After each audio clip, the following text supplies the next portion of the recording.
વાલા ભાઈઓ અને બહેનો, આજે આપણે યોહાન 16:24 વચનનો અભ્યાસ કરીશું કે હજી સુધી મારે નામે તમે કંઈ માંગ્યું નથી અને તમારો આનંદ સંપૂર્ણ થાય માટે માગો ને તે તમને મળશે. મિત્રો, વિશ્વાસીઓને પ્રાર્થનામાં વિશ્વાસપૂર્વક અને આનંદથી ઈશ્વર પાસે માંગવા માટે આપણને પ્રોત્સાહિત કરે છે. વિશ્વાસ રાખીને કે ઈશ્વર તેમની ઈચ્છા મુજબ સાંભળે છે અને જવાબ આપે છે. અહીં મિત્રો, પ્રભુ ઈસુ તેમના અનુયાયીઓને હિંમતભેર ઈશ્વર પાસે આવવા અને તેમના નામમાં એટલે કે પ્રભુ ઈસુ ખ્રિસ્તના નામમાં માંગવા એ ખાતરી સાથે કે તેમની પ્રાર્થનાઓ સાંભળવામાં આવશે અને તેનો જવાબ આપવામાં આવશે. મિત્રો, આ વચન આપણને પ્રાર્થના, વિશ્વાસ અને આનંદ વચ્ચેના સંબંધ વિશે શીખવે છે. પ્રભુ ઈસુ તેમના ક્રુસિફિકેશન પહેલાં તેમના શિષ્યો સાથે વાત કરી રહ્યા છે અને તેમને આવનારા પડકારો સામે તૈયાર કરી રહ્યા છે. એ વચન આપે છે કે તેમના ગયા પછી ઈશ્વરનો આત્મા તેમને માર્ગદર્શન, દિલાસો અને સશક્ત બનાવવા આવશે.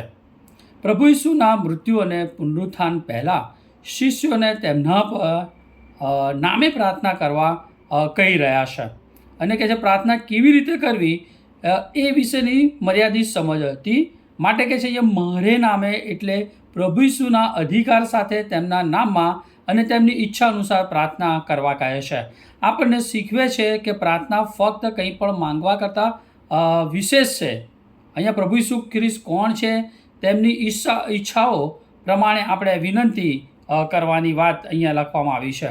અને પ્રભુ ઈસુ ખ્રિસ્ત સ્પષ્ટ પ્રોત્સાહક વચન આપે છે કે તેમના નામે પ્રાર્થનામાં જવાબ આપવામાં આવશે. આ હિંમત અને વિશ્વાસ માટેનું આહ્વાન છે. વિશ્વાસીઓએ વિશ્વાસપૂર્વક ઈસુ પાસે અથવા ઈશ્વર પાસે જવું જોઈએ અને પ્રભુ એમની પ્રાર્થનાઓનો પ્રત્યુત્તર આપશે. અહીં એ સમજ એ મહત્ત્વપૂર્ણ છે કે પ્રાપ્ત કરવું ઈશ્વરની સંપૂર્ણ ઈચ્છા અને સમય સાથે એ સુસંગત છે. પ્રાર્થનાનો જવાબ મેળવવા એ એક અનેરો આનંદ છે અને માટે પ્રાર્થના એ ઈશ્વર સાથેના આપણા સંબંધને મજબૂત બનાવે છે, જે સાચા આનંદનો સ્ત્રોત છે.